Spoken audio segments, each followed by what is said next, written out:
At the pharmacy, the pharmacy mislabeled his medicine. Made a mistake. They made a mistake. A mistake, this woman says, had deadly consequences. Tonight, we're digging into the problem in an exclusive 5 on Your Side investigation. And it will have you double-checking what's inside your medicine cabinet. 5 on Your Side Chief Investigator Ron Regan is here tonight. And Ron, you found the conditions inside local pharmacies are leading to these sometimes deadly mistakes. That's right. We all trust that we're getting the correct prescription at the pharmacy. But we found mistakes are happening, and they can remain a secret. Piece of tomato I got. A high school track star. But at age 5, a pharmacy mistake nearly killed him. It could have been fatal. Fatal because her son was born with a serious brain disorder, and a prescription controlled his seizures. I got a magnifying glass and looked at the pill and sure enough, it was double the dosage. The pill was wrong. Rushed to the ER, doctors confirmed a pharmacist made a potentially deadly mistake. A mistake we found Ohio pharmacies are not required to report to anyone. They showed no concern about him, no concern that they given the wrong medication, that they could have killed him. That was 15 years ago. Now, years later, pharmacy mistakes remain secret.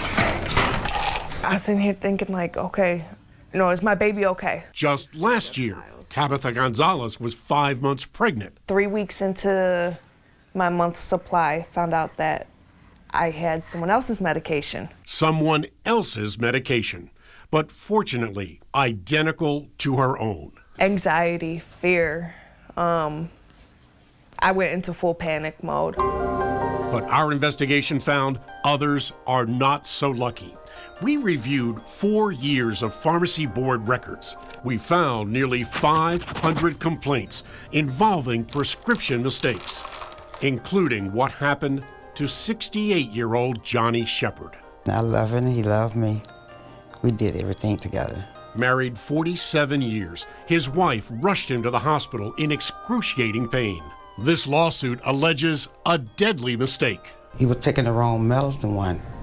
Killed him. The medication killed him. And our investigation found the wrong prescription killed at least 2 and harmed 31 others in just the last 4 years. It caused my husband death.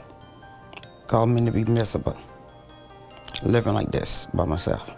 And those figures are likely much higher. If I receive the wrong medication and I am seriously harmed, I'm hospitalized, or I die, there is no mandatory reporting of that in Ohio today. That is correct. And that means no one knows just how many mistakes are happening.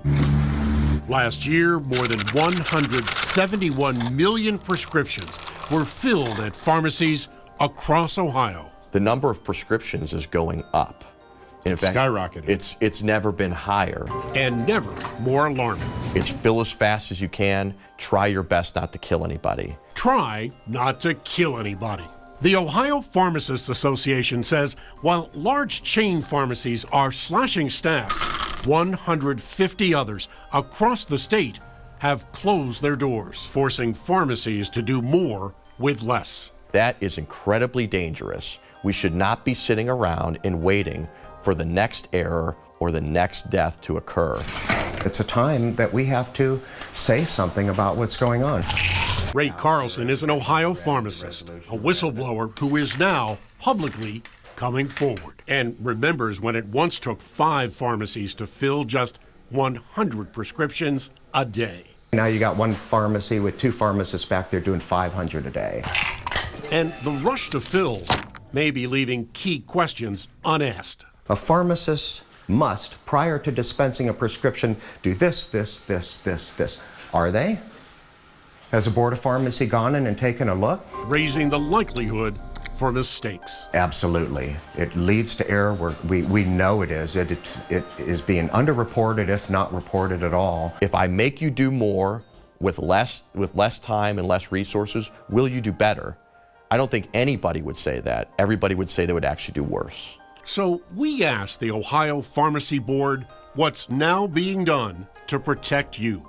The board is in the process of promulgating rules that would require a pharmacist to report instances of reckless behavior that resulted in a dispensing error or unprofessional conduct that resulted in a dispensing error. They should let someone know. They keep it under the cover and they keep it to themselves. They don't never let nobody know what don't happen behind closed door. Well, pharmacies declined on-camera interviews, but in written statements, both CVS and Walgreens said they believe errors are rare and they have policies and procedures in place for patient safety. Finally, the National Association of Chain Drugstores said it does not support mandatory reporting of those errors. I'm Chief Investigator Ron Regan.